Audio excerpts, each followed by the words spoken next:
Mutongoi wa chama cha DCP Rigathi Gachagua Niwenda President William Ruto Kuveta Mbee Mavata make na Kuthinikia Maundu ala Meuthinya Enenthi ma Kenya Ethiwa Ngaliko ya Ulei Yumbanye Enenthi Makosoe Silikali kwa Nzia ya Haki. Gachagua Eivikite Uthaithini Kanisani wa Nyakagumo Maragua Kaunti ya Murang'a na itina kuvulana na Enenthi sokoni wa Maragua ni watu la muti Silikali kuisila muvya wa uiti ya iweta kana Minister muvyani usu aendeye kunene na President uthiumuye wia Uhuru Kenyatta na Aden Duale ailite kulunga uyolo nengetwe takuthinikia walanio wa SHA ula wendeye kuonza na masivitali kukosa ndawa kona sio nthe cia nthi ya Kenya buni mutisie na mauvo.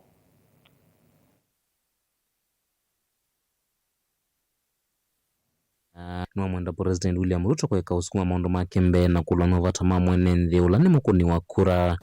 It is true you have increased prices of fuel by 40 shillings.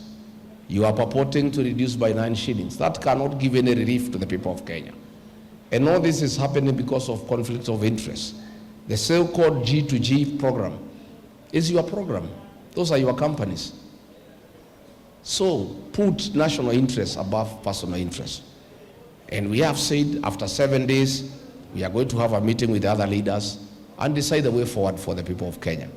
So that if you decide that Kenyans must stay in anguish and poverty, the people of Kenya will come out and tell you no. And they will do so within the law so that you can behave responsibly and stop putting personal interests ahead of the national interest. Gachagua ende na Ngaliko na maundu ngela mavinye Enenthi mevo maundu mawiti vai mwenda minister muvyani wa Aden Duale kwa kaurete ya President William Ruto na kunene na President uthiumuye wia Uhuru Kenyatta. Gachagua urotaka na walanio wa SHA wende na kuonza utauteithia Enenthi wa ila minister wende na utetheka nthini wa kambuni ciake mwene. I saw Aden Duale yesterday making a lot of noise, castigating retired President Uhuru Kenyatta and saying that President Uhuru Kenyatta humiliated William Ruto as deputy president. He made life difficult for him, and that Uhuru Kenyatta is the problem of Kenya. Aden Duale, let me tell you, don't talk about humiliation and persecution of a deputy president. Concentrate on this monster called SHA that is not working. Leave Uhuru Kenyatta alone. Tell us. And I asked you, a company that you own receives 600 million shillings every month in Dubai when payments for SHA have not been made.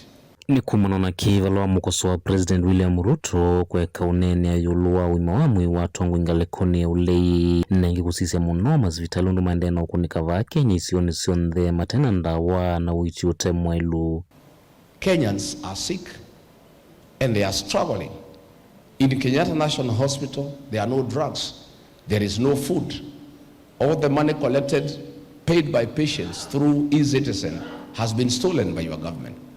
Please, if you are genuine that you really care about the sick, make sure that Kenyatta National Hospital has enough funds to buy food for the patients and to buy drugs for the sick people.